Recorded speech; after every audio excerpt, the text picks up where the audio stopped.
And right now, it is time to get our update from Music Mountain. Oskar Ruiz will be joining us. He is, of course, the person who is the artistic director and basically the chief cook and bottle washer at Music Mountain in Falls Village. Good morning, Marshall. I like that. Well, Jill and I, as the co-founders of Robin Hood Radio, understand that role exactly because there's not anything that we don't touch in the day-to-day operations of the station, and I know it's the same thing with you up at Music Mountain in Falls Village. All right, so we're on to another weekend this weekend, and once again, you've got the Twilight Evening Concert and the Sunday chamber music concerts, and an old standby, a favorite of ours, is appearing on Saturday, and that is Jive by Five. Yes, we're really, really excited to having them back. I mean, last year they had this huge crowd, the Jive by Five folks, because they play the classics, the Fox Trot, the two-step, the Charleston. They play the classics, and we do have quite a following for that.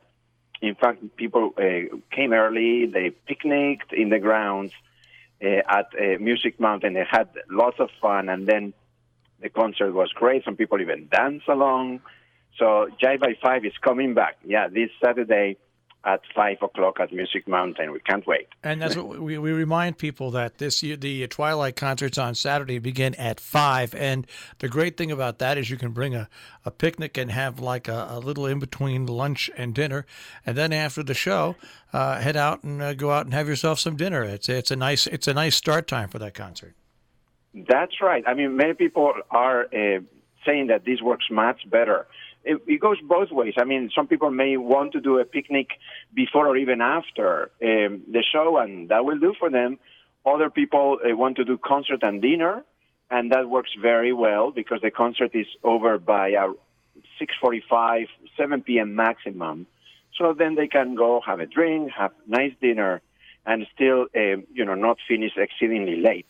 While last year with the 6:30 concert time, it was a little trickier. Yeah. So 5 o'clock this year. Yeah, Twilight concerts on Saturdays at 5, and that is working very well so far. All right, now coming up on Sunday, July 7th, what better weekend than to have the American String Quartet on the 4th of July weekend? That's right. Yeah, Independence Day is around the corner, and so I guess American String Quartet will come to celebrate the Independence Day weekend or post-Independence Day weekend. It's going to be a great program, and I do have the honor of joining them for this one. So I will be playing the Brahms Clarinet Quintet with the American String Quartet this Sunday, July 7th, at 3 o'clock at Music Mountain, and it's going to be quite a privilege. I mean, taking that stage at Gordon Hall is something else. I mean, the place is sacred, it's very, very special.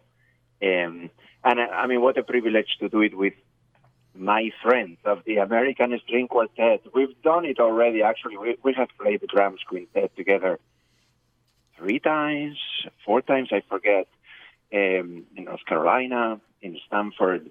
Anyway, so it will be lovely to do it once more, to come together once more and play Brahms, but this time at a very special space that is Gordon Hall this Sunday, July 7th, 3 p.m. And we also remind people that these concerts, by the way, Gordon Hall is air-conditioned. It's not just air-conditioned because it had to be air-conditioned a certain way where the air condition doesn't make noise in the hall.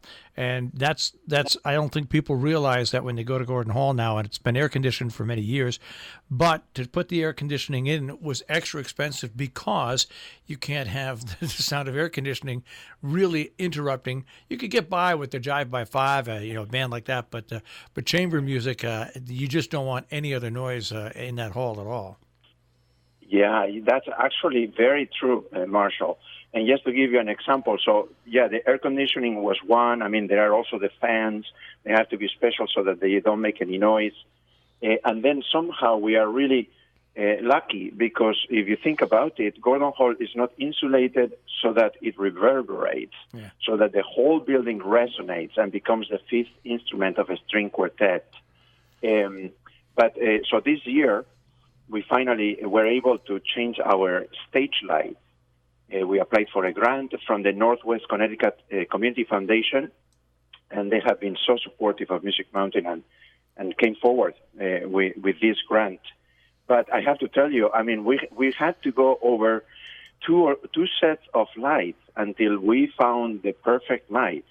Some LED lights, which produce no heat whatsoever, behave like computers. So they have a little fan in there that may be perfectly fine in another theater, but not at Music Mountain.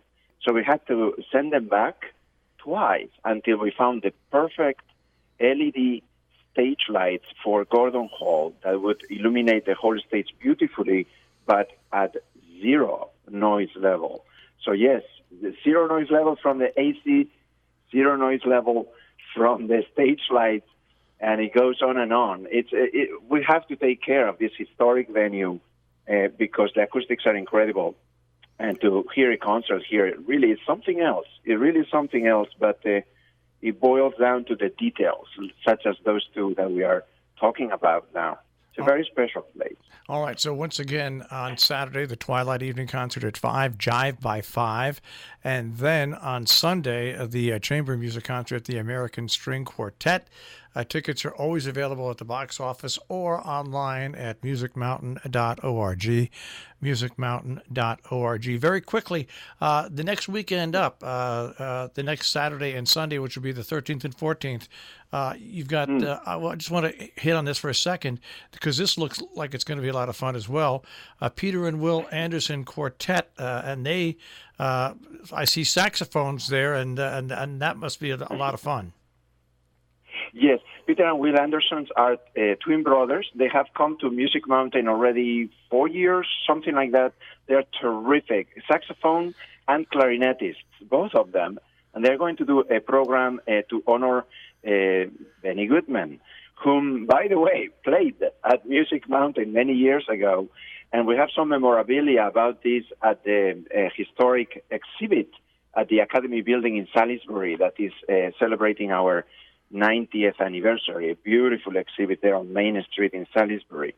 So anyway, going back to Music Mountain, July 13th, Peter and Will Anderson, yes, playing Benny Goodman. And then on the next day, July 14th, the Penderecki String Quartet comes back with the Stuart Goodyear piano to play a fantastic program, including Brahms Piano Quintet. We love that piece. In fact, this year we're going to hear it in the original that we all know with piano, but also in the original that we didn't all know with cello instead. That will be in August. But on the 14th, Penderecki comes and plays Brahms Piano Quintet. It's a concert not to be missed. And before we go, I wanted to just throw one little date there in people's minds, which is July 21st. So I guess 2 weeks from this Sunday, July 21st, we're going to have a benefit event at Music Mountain. It's going to be a silent auction just before the concert at 2 p.m. And I hope that people will join us to support Music Mountain. Just please save the date, July 21st. All right, Oskar, we'll speak more about that next Monday, but have a great weekend this weekend up at Music Mountain. Yeah, thank you so much. You too. Happy July 4th. You too. Thanks, Oskar. Yeah, take care. Bye-bye. Musicmountain.org on the web. Once again, musicmountain.org.